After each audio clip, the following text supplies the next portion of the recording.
intención de todos estos desayunos es justamente que se enriquezcan ustedes y nos enriquezcamos nosotros y se vayan de acá con la sensación de un valor agregado, ¿sí? Así que los dejo con María Marta Debes. Buen día, ¿cómo están? Bueno, yo arranco con la parte aburrida, que es ver la realidad, ver dónde estábamos, dónde estuvimos y tratar un poco de hacer una proyección hacia el futuro y ver si es que tenemos elementos que nos permitan paliar esa realidad económica que tiene nuestro país. El doctor De Rosa, amablemente, hizo un cuadro para que ustedes puedan ver de manera representativa que estuvimos peor, mucho peor, y lo cual no significa que hoy estemos bien.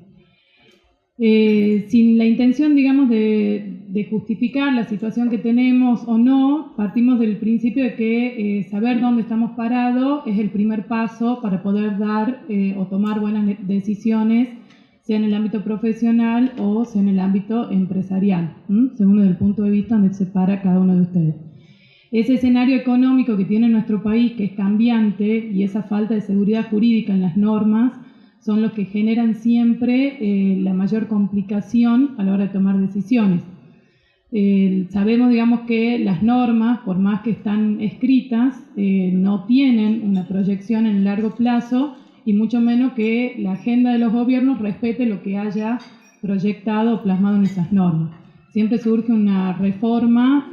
salvadora para el gobierno de turno y obviamente que complica las decisiones empresariales, sobre todo cuando son a un mediano o un largo plazo las que cada uno de ustedes tiene que tomar. La combinación, digamos, entre la devaluación y la inflación tiene el problema en lo que es la determinación del resultado impositivo, puntualmente en el impuesto a las ganancias, por lo que si no se contempla o si no se toman estos factores de ajuste, terminamos determinando en vez de sobre un impuesto sobre las ganancias reales, sobre ganancias que se podrían decir que son ficticias o que no existen. La inflación es un problema, digamos, en nuestro país, pero es un problema que no es nuevo, o sea, es coyuntural, depende de la realidad económica, social y política de nuestro país y también del contexto internacional en el cual nos vemos, digamos, influidos por las características de nuestro país. Si tomamos la inflación como el proceso de alza injustificada y sostenida de los precios en general, el desafío siempre va a estar en el asesoramiento o en el análisis que hagamos en materia impositiva, siempre circunscribiéndonos a lo que es el impuesto a las ganancias y la naturaleza misma del impuesto, ¿sí? Que lo que busca, en teoría, es tributar exclusivamente sobre una renta real, cosa que desde hace muchos años no se da a raíz de los cambios normativos que van ajustando la necesidad o las necesidades del fisco en materia impositiva o de recaudación.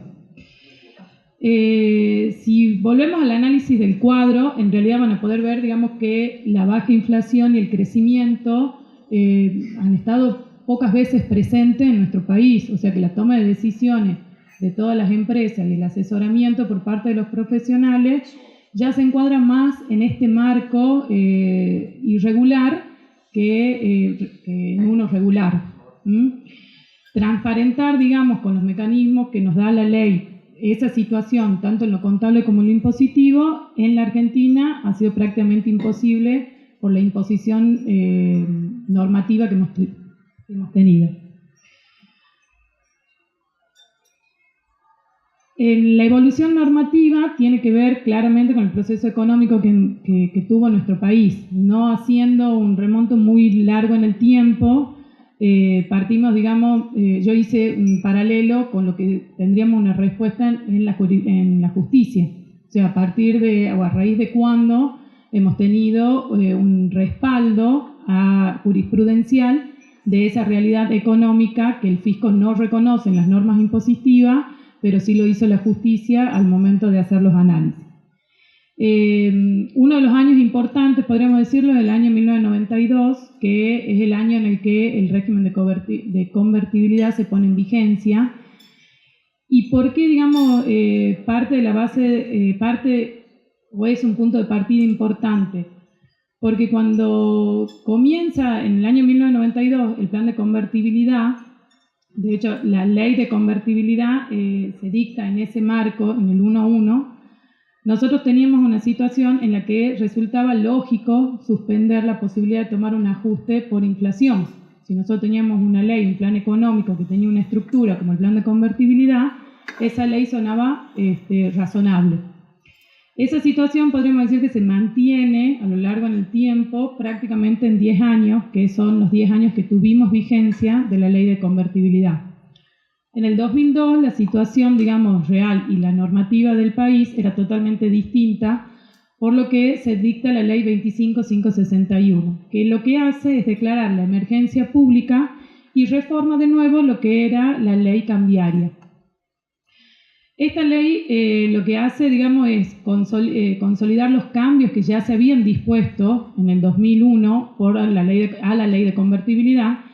y da un contexto en el cual el país estaba volviendo a un proceso inflacionario que era inminente en ese momento, luego de 10 años de estabilidad monetaria. Con lo cual, en ese contexto, el cambio normativo no era ilógico, ¿sí? Pasamos a una situación en la que se prohibía totalmente cualquier tipo de ajuste en materia impositiva para que se contemple la inflación, a un mecanismo que por un pequeño plazo muy cortito en el tiempo iba a empezar a permitirlo.